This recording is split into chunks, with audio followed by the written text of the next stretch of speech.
It's 4 o'clock in the morning, 5 o'clock Santo Domingo time.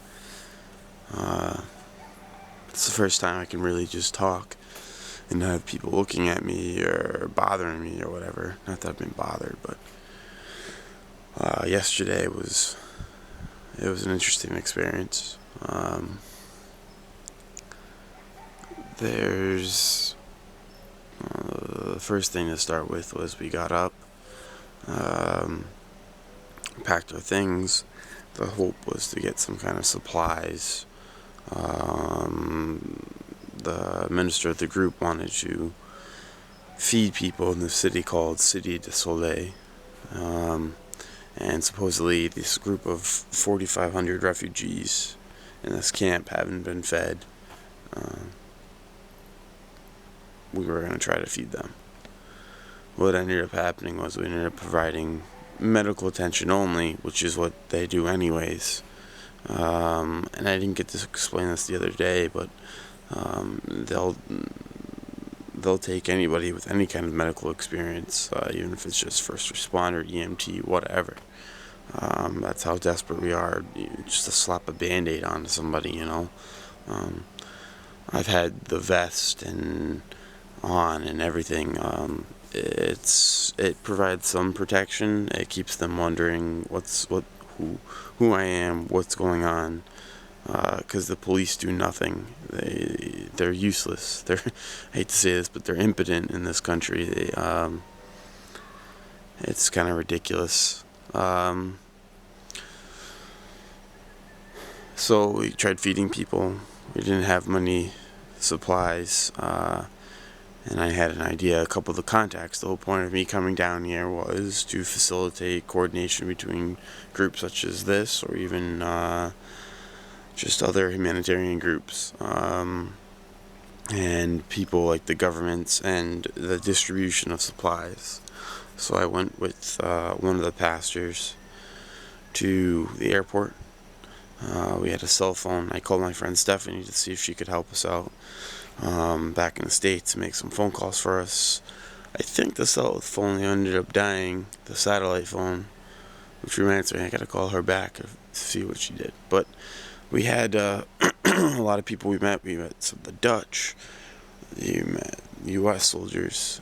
They all had supplies, no joke, 12 feet tall, been there for 2 weeks.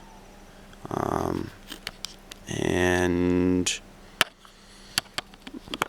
every time you'd ask them, what if we could take the supplies, the answer was always the same. It's that they have the supplies spoken for, that there's a order to things, and when you ask, where is it going, where can we get supplies like that, I don't know.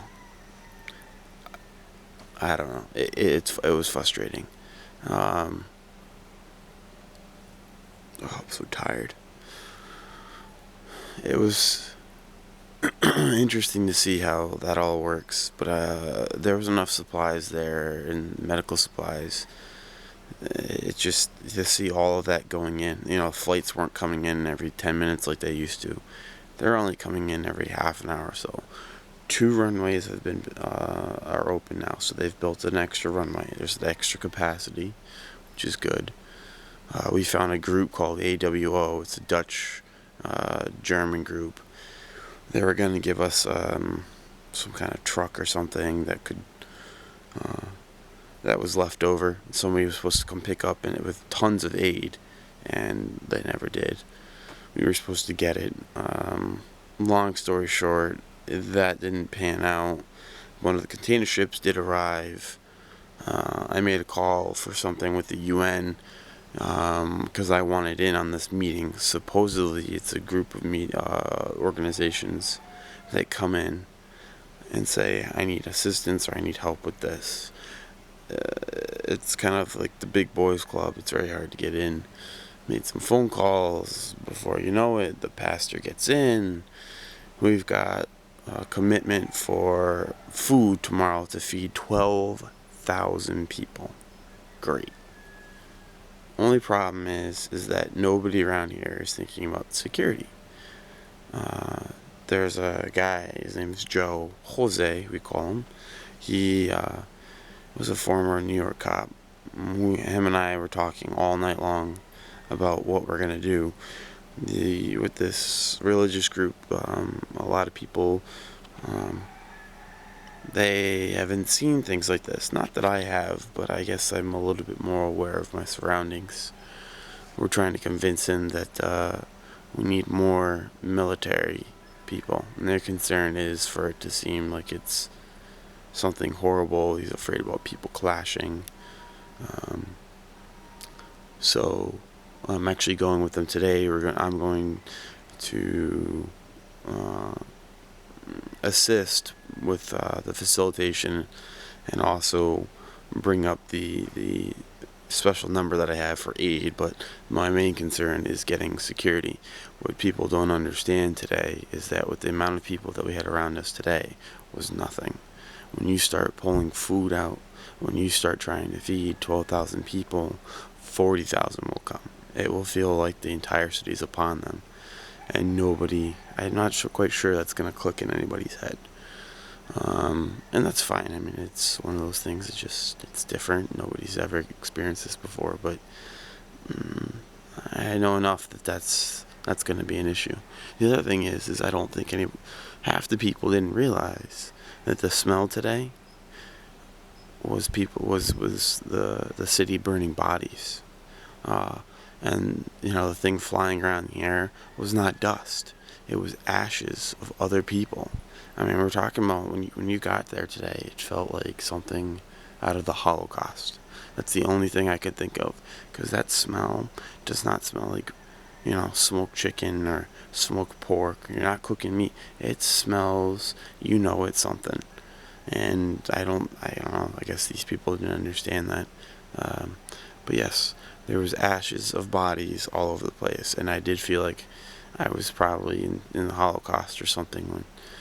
So that was an interesting experience. I couldn't wait to shower when we got home. We did get the container ship. Finally, some of them came through the port. Some of them went to the port of Prince, and to the pier, instead of bypassing customs in Santo Domingo.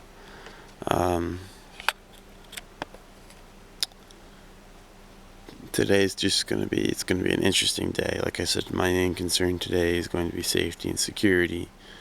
I've inherited that, I guess, along with the New York cop, and I'm in the group. I would like to be safe. So right now it seems there's only going to be, I don't know, 40 or 50 UN soldiers that are going to be around. It's not enough. Maybe it's great, but it's not enough. So this is going to be an interesting day. My main concern now is this group leaves Tuesday, Wednesday. I got to relink up with a couple members of my group. I've talked to them. A couple of them said they're going to be here. Others have said they're going to leave. Others have already left. They couldn't take it. They were here 4 days and said, no, I'm done. So this isn't for everybody.